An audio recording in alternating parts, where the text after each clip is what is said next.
parvenait cependant à lober Testa, sorti à sa rencontre.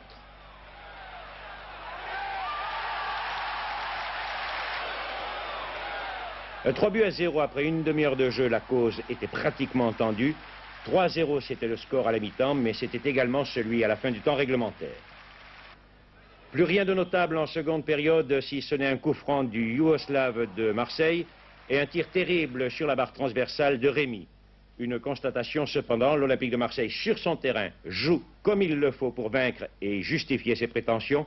Il reste aux Phocéens cependant à confirmer cet état de fait, mais chez l'adversaire cette fois.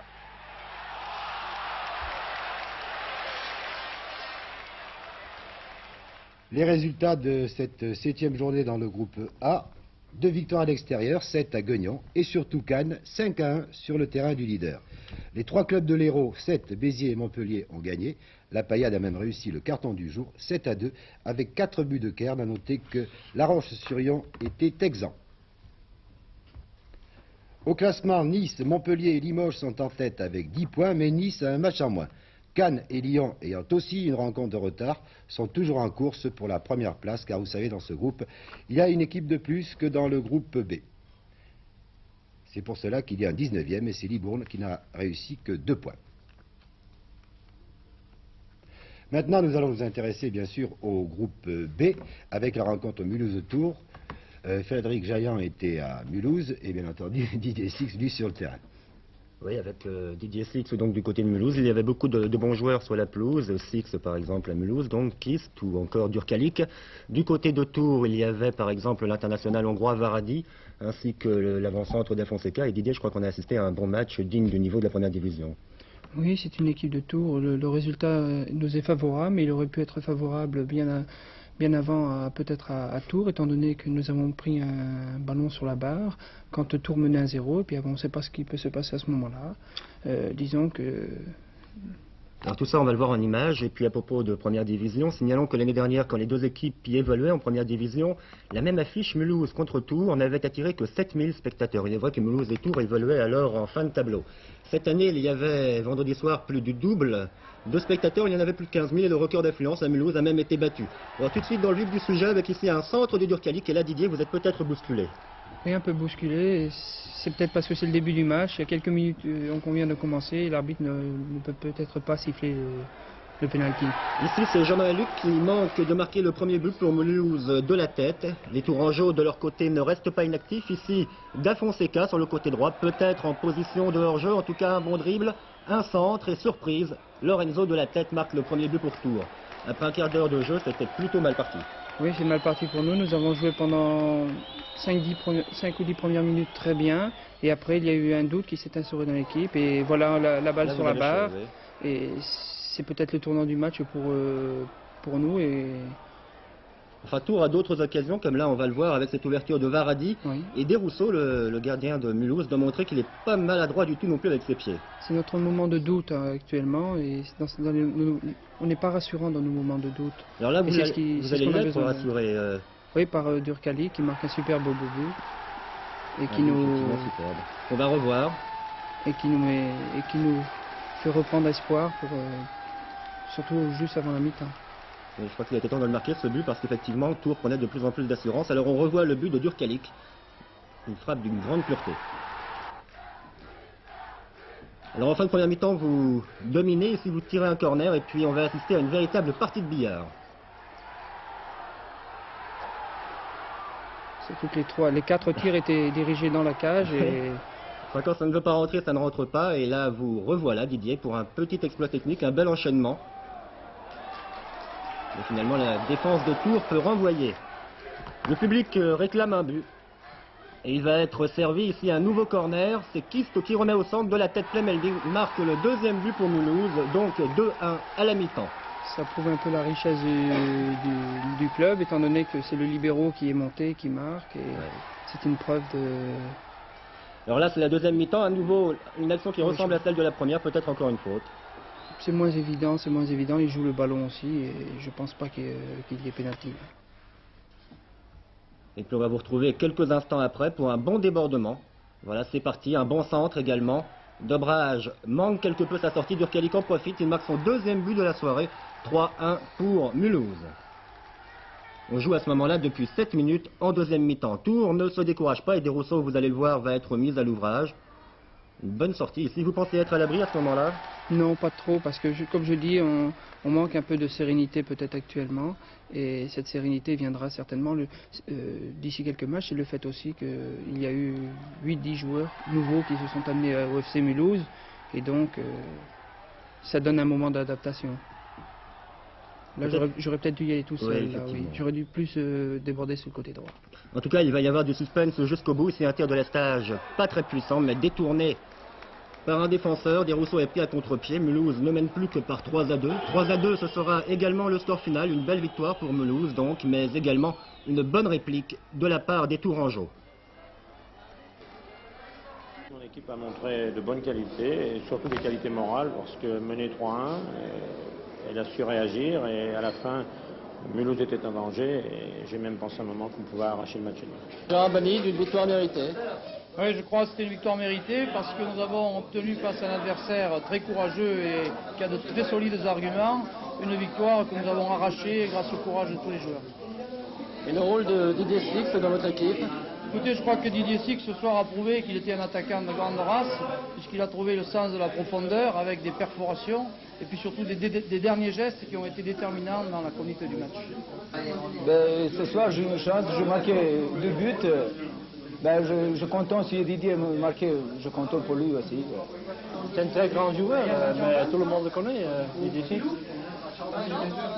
Je pense que tout le monde l'a accepté, la preuve, il est capitaine de l'équipe, il nous amène beaucoup en dehors du terrain, par son expérience et sur le terrain. Et on a dit beaucoup de choses sur lui, mais c'est un garçon très très charmant. Voilà, ce garçon très charmant est à ma gauche, à votre droite. Alors, on vous aime bien là-bas, Mulhouse, hein? Oui, je crois. Au départ, je n'avais pas tellement l'intention de venir aujourd'hui, parce qu'il y a une image de Didier Six qui est faite, et puis moi, c'était venir un peu pour me justifier, et alors que je ne pense pas avoir à me justifier. Quand j'étais jeune, on a mis une image bien précise sur Didier Six qui n'est pas très très réjouissante. Et puis après mûre réflexion, j'ai dit tout de même, il y a un président qui est là, qui a fait beaucoup d'efforts, il y a une ville, et il faut que j'y aille pour représenter, et je suis le capitaine, que je représente mon club. Mais c'est très bien, en tout cas, merci d'être venu. Alors vous êtes allé, Bernard Renaud, à Reims, hein, encore un grand club qui est en deuxième division. Décidément, cette deuxième division est riche. Vous êtes allé, je pense, avec un petit pincement au cœur, hein? Oui, effectivement, parce que quand on va à Reims, je ne voudrais pas passer pour un ancien combattant du football, mais Reims, c'est toujours quelque chose, on évoque les grandes époques des années 60, c'est un petit peu comme Saint-Étienne récemment.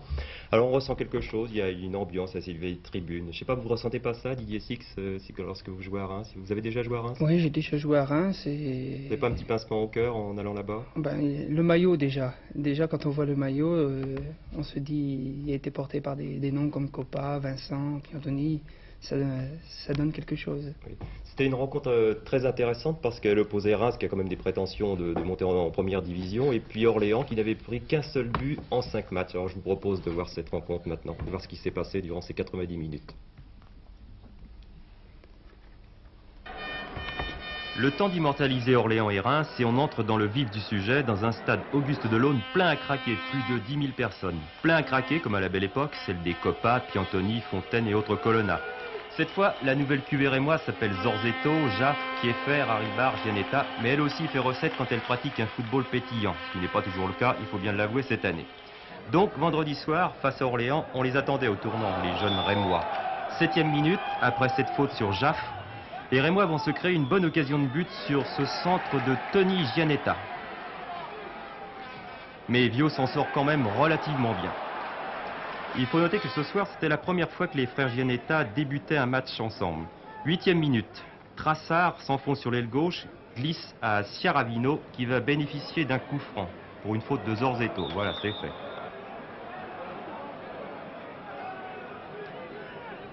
L'arbitre indique le point du coup franc. Zorzetto se frotte le nez. Et pendant que Zorzetto continue à se frotter le nez, Ciaravino en profite lui pour centrer sur Stéphane qui ouvre le score. 1-0, on joue depuis exactement 8 minutes et Stéphane est félicité par un Orléanais célèbre, transfuge de Lyon, Serge Chiesa. 9e minute, les Rémois bénéficient d'un corner. Superbe reprise de volée de Tony Gianetta, voilà c'est fait. Et Vio repousse et Bertolino qui a suivi égalise. un partout. Côté rémois, on respire, on est content. Un partout, ça fait quand même mieux que d'être mené 1-0 sur son terrain. Voilà, on est content. En tout cas, si du côté rémois on respire, du côté orléanais, on asticote les gambettes des joueurs. Résultat, Lafont est balancé et hérite d'un sympathique coup franc sur la gauche début de Viau. Malheureusement pour lui, Prince manque d'un rien le second but rémois. Kieffer va l'imiter 6 minutes plus tard. Viau détourne sur le poteau, mais comme personne n'a suivi, on atteint la mi-temps sur le score de 1 partout, somme toute équitable, et sur un coup de gueule de Viau. Et on attaque la deuxième période sur une action très dangereuse des Orléanais. Chiesa, Tiaravino, qui va se débarrasser de son vis-à-vis. Il centre, et il manque exactement 11 cm et demi à Stéphane pour tromper Mich. 58e minute, coup franc à une vingtaine de mètres au début de Viau. Et suivez bien ce qui va se passer. L'arbitre fait reculer. C'est toujours pas à 9 mètres d'ailleurs. Kieffer tire, Boitard se précipite et écope d'un avertissement. Et M. Di Bernardo ordonne de refaire tirer le coup franc. Il faut noter que M. Di Bernardo a distribué 6 avertissements hier soir et expulsera même l'infortuné Boitard à 1 minute de la fin. Mais revenons à ce coup franc. Ça cafouille, on tire dans les jambes et Haribar va se charger de mettre tout le monde d'accord. 2-1, ce sera le score final, un score qui arrange diablement bien les affaires des Rémois et les relances pour le championnat. 2-1 donc, malgré quelques réactions orléanaises comme celle-ci, qui donnent des sueurs froides aux Rémois et prouvent bien qu'actuellement à Reims, il manque encore un petit je ne sais quoi que Philippon, lui, n'ignore pas. Il est en fait certain qu'actuellement on a quelques doutes dans notre tête et on ne joue pas aussi sereinement qu'on jouait l'année dernière. Je pense que le retour d'un garçon qui m'est très précieux au sein du système, c'est-à-dire Charbonnier, va nous permettre de retrouver cette sérénité. Qu'est-ce qui cloche d'après vous actuellement à Reims?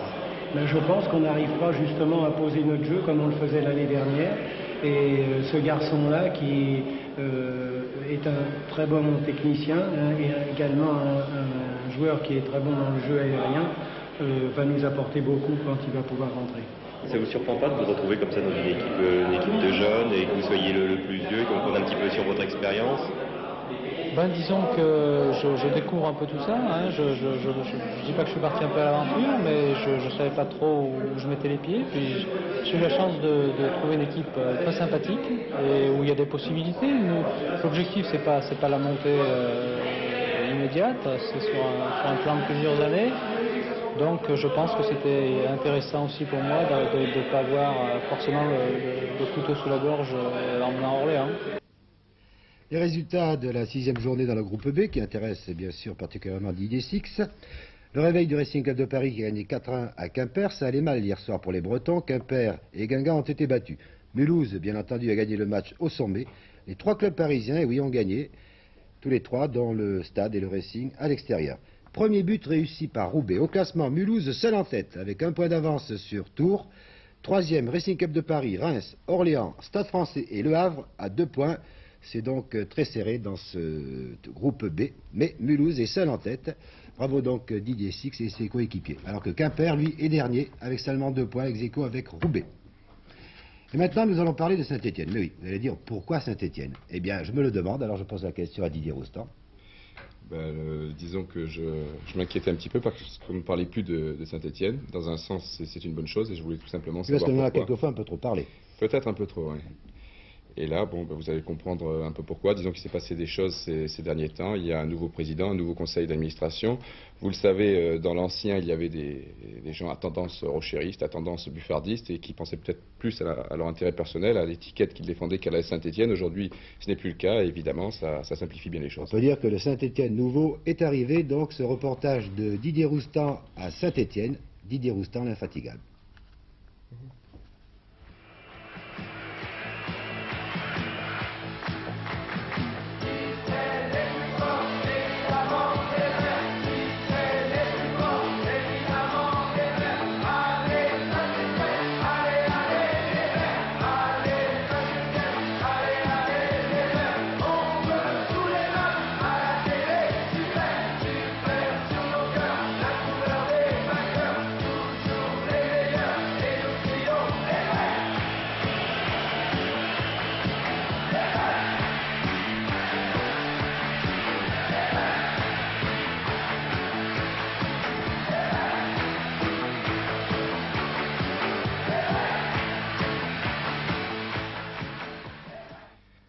Du côté du stade Geoffroy Guichard, on a fouiné et on a remué des choses pas très propres ces 15 derniers mois. La caisse noire, les assemblées générales, les présidents, les rochéristes, les buffardistes et tout et tout.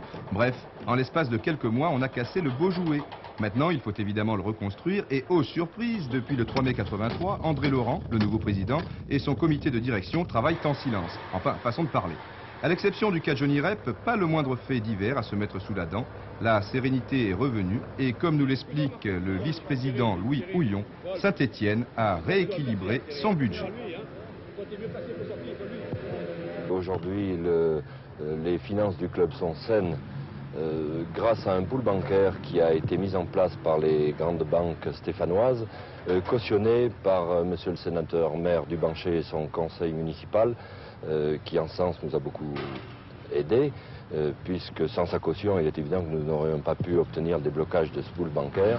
Ce pool bancaire de 500 millions anciens francs nous a été débloqué, a remis la trésorerie de la Saint-Étienne à flot. Sur le plan purement sportif, la crise stéphanoise a fait également beaucoup de mal. Rep, Larios, Colleux, Paganelli, Christiansen, Gingini, Battiston, Herbin et dans la foulée son successeur Guy Brier, Janvion, Lestage et Rousset, ils sont tous partis. Sans faire de folie, Saint-Étienne a donc bien été obligé de se renforcer. À la tête de l'équipe se trouve désormais Jean Djorkaeff, un entraîneur et 6 joueurs. Le 6e blessé n'a pas pu poser pour nous, il s'agit de Robert Sab. Les 5 autres, les voici. Le Polonais Kupsiewicz, Bellus, qui avait été prêté à Metz, Simondi de Tours, Sanchez de Mulhouse et Duarte de Gijón. Sans vouloir offenser ou mettre en cause le talent de ces messieurs, il est bien évident que sur le papier, cette équipe a bien moins fière allure que ses devancières. En ce début de championnat, les Verts ont touché le fond lors de la 2e journée à Geoffroy Guichard. 0-4 contre Lens, cela fait tout de même beaucoup. Alors, où en sommes-nous exactement, Jean Djorkaeff?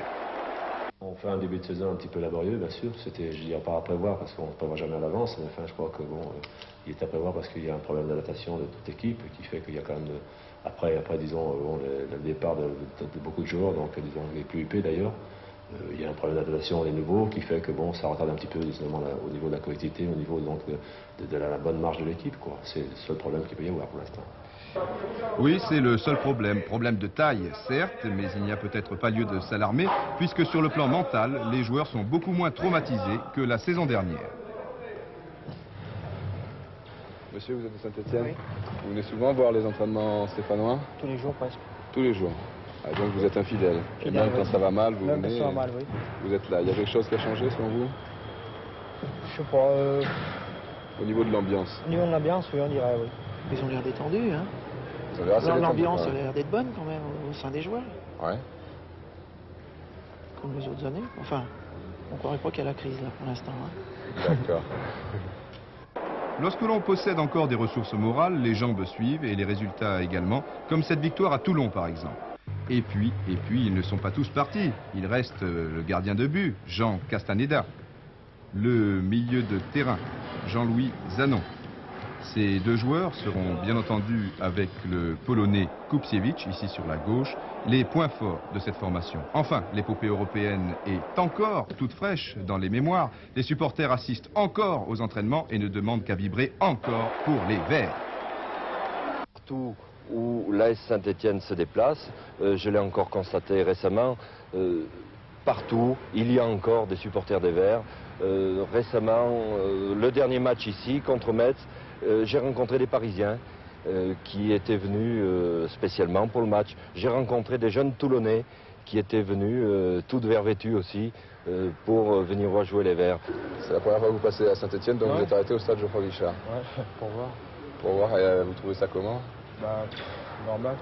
Normal? Ouais. Et pourquoi à Saint-Étienne, ça représente quoi pour vous? Bah, je sais pas, bon, ils ont fait la Coupe d'Europe, quoi, puis c'est tout. Pour ça, je voulais voir ce que ça donnait. Saint-Étienne sera toujours Saint-Étienne, tout au moins pendant un certain temps. Les nouveaux dirigeants stéphanois le savent, alors on travaille et on monte sûrement, mais lentement, les marches qui